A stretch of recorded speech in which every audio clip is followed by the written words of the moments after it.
Finally, I get to talk about this one. Games like this are the reason why I wanted to do YouTube in the first place.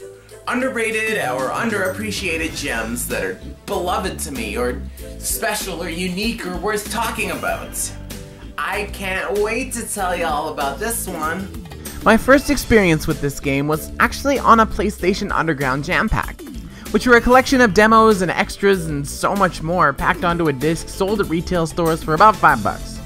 These things rule! So much cool stuff I could talk about on Jam Packs. They deserve their own video. Probably mentioned these a couple times, but gosh, they impacted me so much.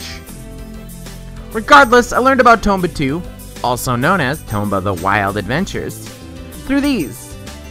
I played that demo inside and out, and eventually one Crimbus, I found old Tomboy in my stocking, and played it so much. So hey, time to dive in, head first, teeth bared, ready to take a bite out of this, just like our Magenta Maniac Tomba would do.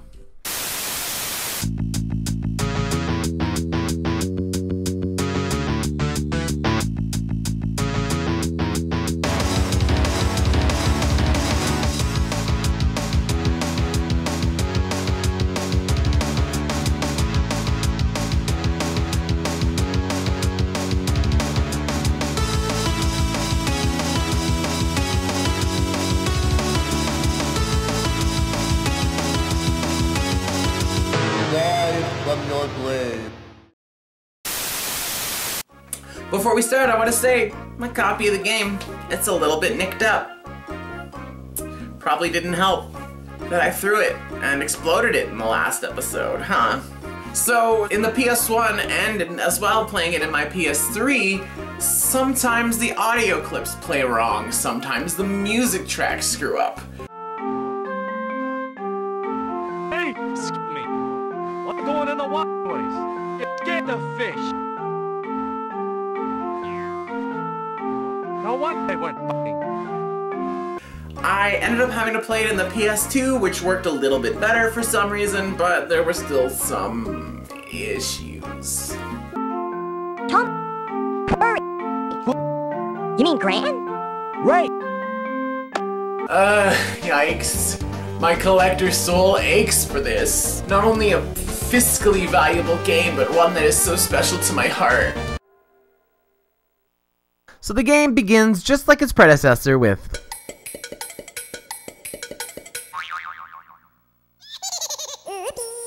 the adorable logo thingy is followed by a 3D animated cutscene showing Tomba once again in some hijinks, this time with our old friend Charles the Monkey. He's from the dang first game. He wanted the nanners and gave us a funky parasol. He's kind of a jerk, but an old friend nonetheless. So old Timbo gets into another tussle with the evil pigs, who seem to have returned and are causing minor mischief. But they disturb Tomba's lunchtime, and for that, they must pay.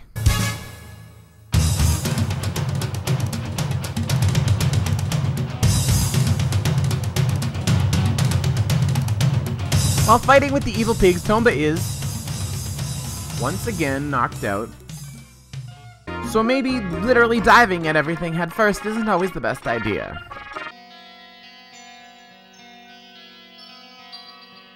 Charles jostles him awake because it seems a magical letter has flown through the sky and into that tornado booby-trapped mailbox from the first game. So obviously Tomba decides to grab it and read it, even though this definitely isn't his house. Pretty sure that's a felony, but oh well. Turns out the magic glowy flying letter was for him anyways. Through the letter, Tomba learns that his childhood friend Tabby hasn't been seen in a while, and that it's starting to seem like she might be missing. As he read the letter, all he could think about was where she could be.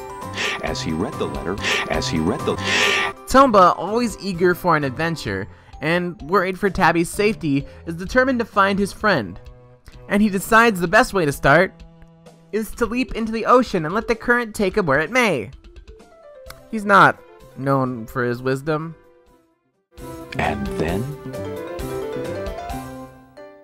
Tomba is inadvertently yanked out of the ocean by a fisherman in the town of the fisherman. Creative name. Ah! What are you doing in the water anyways? You scared the fish. Fortunately for Tomba, he's arrived on the same continent as Tabby's hometown, so lucky break! Thanks, Ocean. I knew I could count on you to get me where I needed to be. In this game, Tomba has an adorable sidekick named Zippo. He lives in his hair and does most of the talking, considering our wild boy can only really scream. Dang, I wish I had an adorable sidekick. Hey! Huh? I'm Slime Boy. Wow, an adorable sidekick all my own.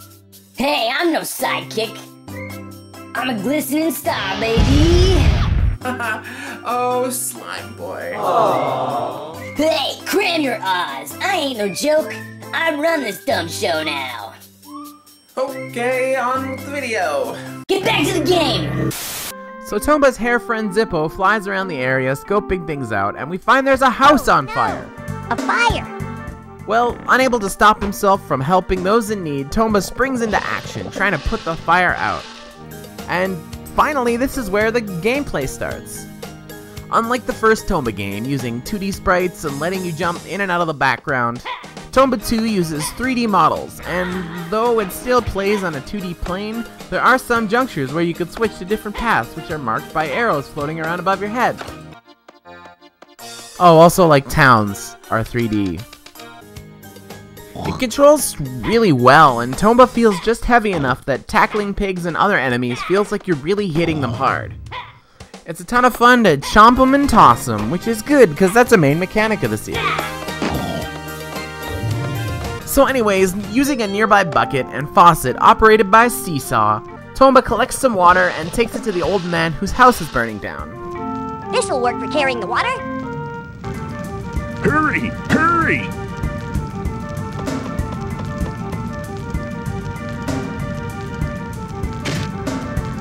Ouch! Hot! Hot! Hot! You need some cooling off.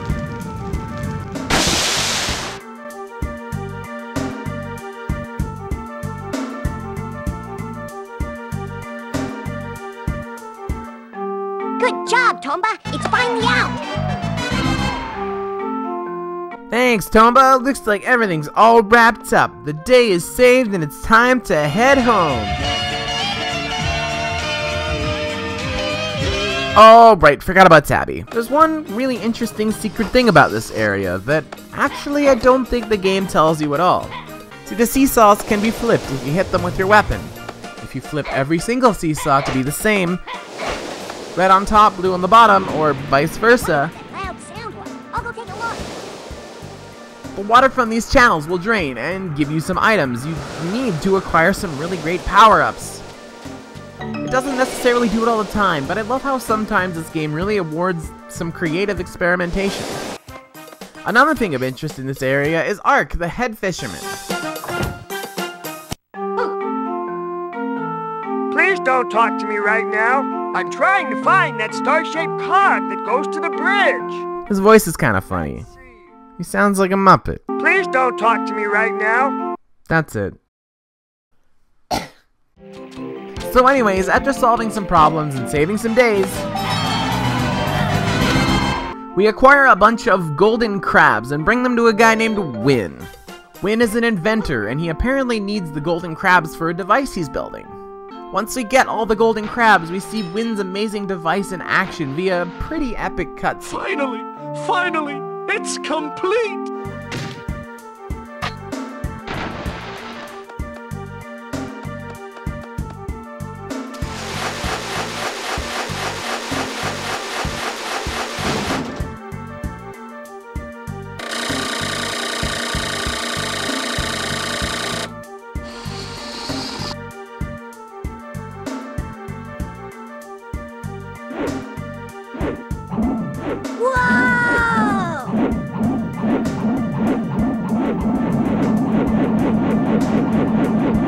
What in the world was that?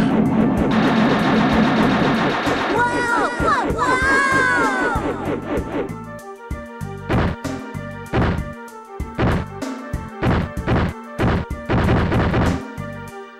It works! We finally have a shortcut to the next town. Wow, that seems unnecessarily complicated, and there was a ton of variables that could go very, very wrong, but it worked out in the end, so I guess wins. You could say it was an epic win. Don't press your luck. That was really terrible. If you take the stairs Win created, you can go up to the next area, the large mine underground. Wait, underground? We had to go up the stairs to get there. That doesn't really... Okay. After we cross the pipe area, we arrive at the coal mining town where Tabby lives. Finally, we can check and see if she's okay or if she really has gone missing. We check Tabby's house to find out she is indeed missing. We also find a mysterious moving dirt clump here.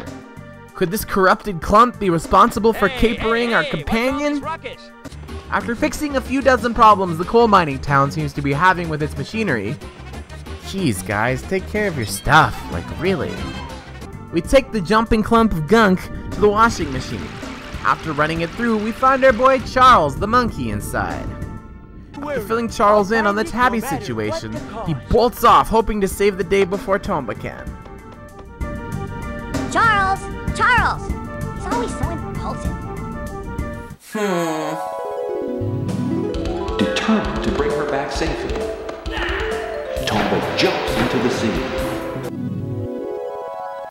If you say so, Zippo. We learn that the evil pigs, in their attempt to take over the world, have kidnapped Tabby.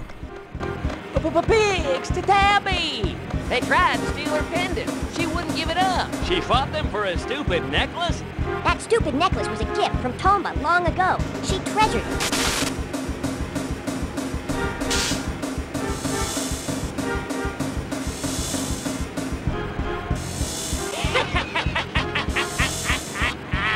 Tabby's just fine. Don't worry about her. In fact, you'd do better to just forget about her.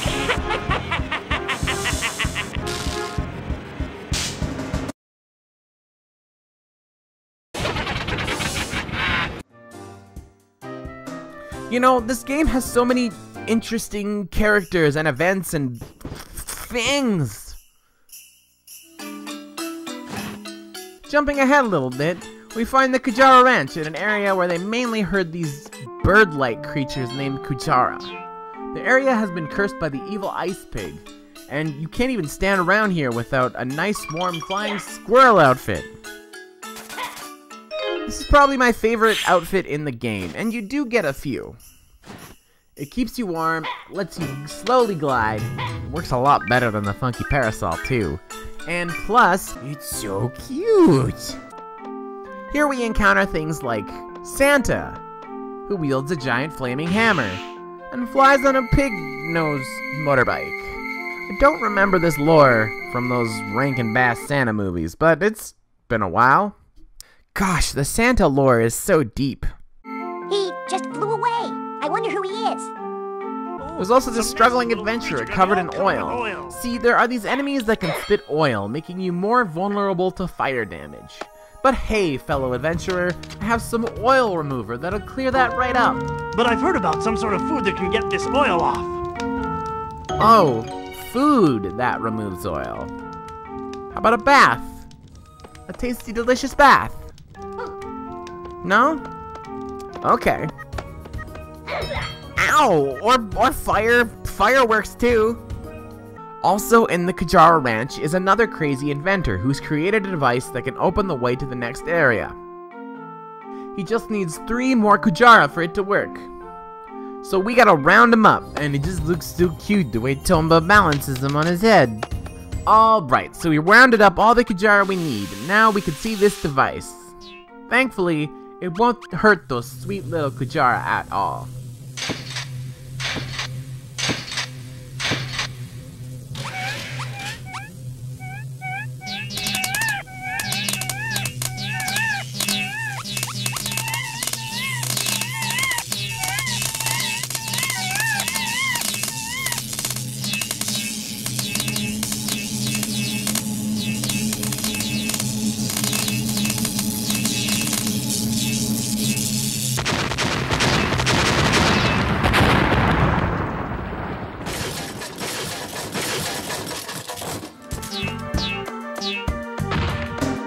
Yeah, didn't hurt him at all.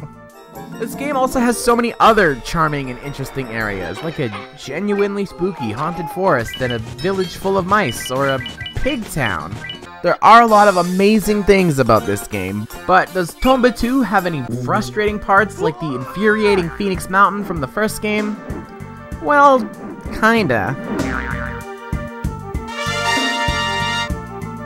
One famously difficult thing in Tomba 2 is the Minecart Ride. You need to steer this cart, keeping it from tipping over, braking when you need to, but also keeping its speed up enough so that you can make it to the goal in time before the load of cement you're carrying fully hardens. This event is rough, famously hard. Even speedrunners for this game have a great deal of trouble with it. There's so many variables and tiny little tweaks that it really doesn't seem to be a surefire way to do it. If you don't brake enough, your cart will fly right off the track and it'll be all over just like that. If you brake too much, you'll be safe from derailing, but you won't have the speed to make it in time before the cement hardens. Now, Tomba 1 had a Tomba Motocross segment that I didn't mention in my Tomba 1 review. Tomba Motocross is basically a time trial racing against the clock. It seems pretty tough when you try it out, but after some searching around, I actually found a surefire way to do it every time. Just hit the right buttons at the right time, and you'll get the gold with certainty. Unfortunately, there doesn't seem to be a similar strategy for the Minecart Ride. I was never able to even come close to beating this as a kid, but I'm an adult now. I got better reaction times, more gamer skills. I should be able to knock this out of the park no problem. Ah, you failed. Ah, you failed. Ah, you failed. Never mind. It's actually still really hard.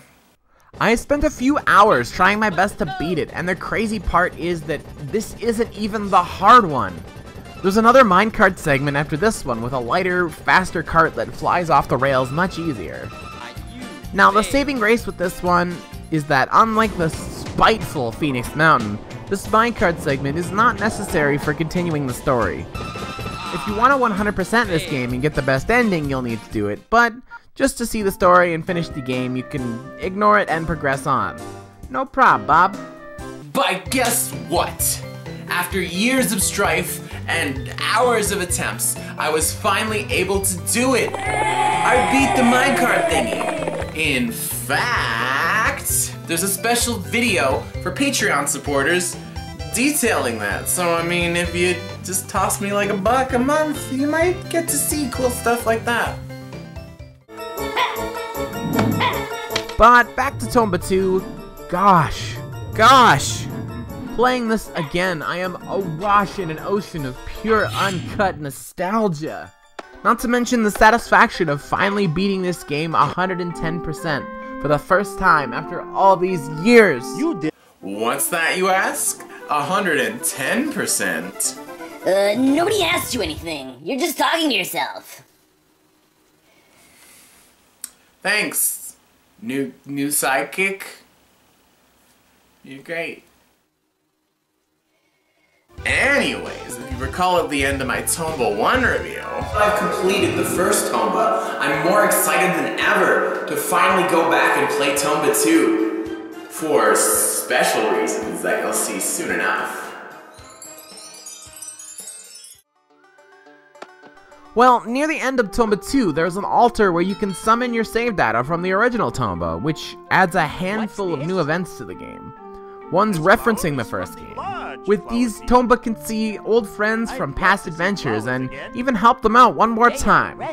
I always thought this was a super cool feature, and though I never played Tomba 1 as a kid, so I wasn't able to take advantage of it, trying it now for the first time, it is so cool. It gives you a reward for having played the first game, and I wish more games did this. If you know of any games that do this feature, rewarding you for having save data from earlier games, then heck, I'd love to hear it. Tell me in the comments below. Gosh, I absolutely adore this game, but it would be misguided of me not to mention some of its flaws. For one, the voice acting leaves a bit to be desired. There's only a small handful of voice actors, and because there are hundreds of NPCs, they wind up doing a lot of funny voices to make them different, such as the Muppet voice I mentioned earlier. Please don't talk to me right now. Now, being fully voice acted is actually pretty impressive, even for today, but there's some awkward deliveries and weird translations as well that are pretty glaring and make it a little, gauche at times. What do you think? Is this a great pot or what? A master potter here in town made it for me a long time ago. I adore the soundtrack for this game. Most of the area musics are beautiful, and they change when the area is cured of its curse. The songs are really fun and honestly pretty great to listen to, but there's a few songs that play pretty often, and they can be a little bit loud and annoying. Why are you yelling?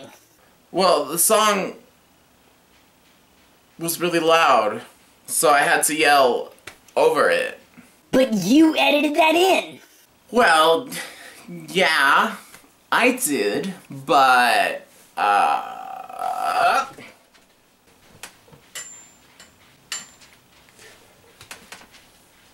gotta finish the review.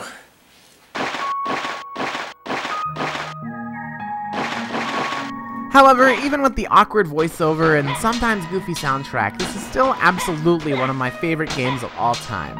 I may be seeing it through rose-colored nostalgia goggles, but this game is so dang fun and charming, I urge you to try it out. A physical game isn't as expensive as its predecessor, and there's also a digital version on the PSN for only $6 American bucks! Wowzers, what a dealio. That's like less than a Subway footlong. You can dang old get a great game. Now, unfortunately, just like the original Tomba, Tomba 2 didn't sell too well, and after 2 games underperforming, Whoopee Camp went under, and Tomba was lost to time. Maybe someday we can hope for another Tomba game. A sequel, remake, or maybe even a reboot. Crash Bandicoot got one, Spyro's getting one, and even Bubsy got a reboot. Bubsy. Bubsy. Bubsy, Bubsy, Bubsy, Bubsy, Bobcat! In the meantime, as far as my limited research shows, Sony owns the rights to Tomba, so show them it's a moneymaker by buying the digital versions and telling everyone you know about what a wonderful little charming gem this game is. Maybe you could send them some in-depth YouTube videos talking about them. Well, regardless, thank you all so much for watching another giant video about Tomba. Well, Slime Boy, we finally tackled the Tomba games. What do you think we should do next? Hey, why don't you play something popular? Like a game people maybe actually care about. Slime Boy.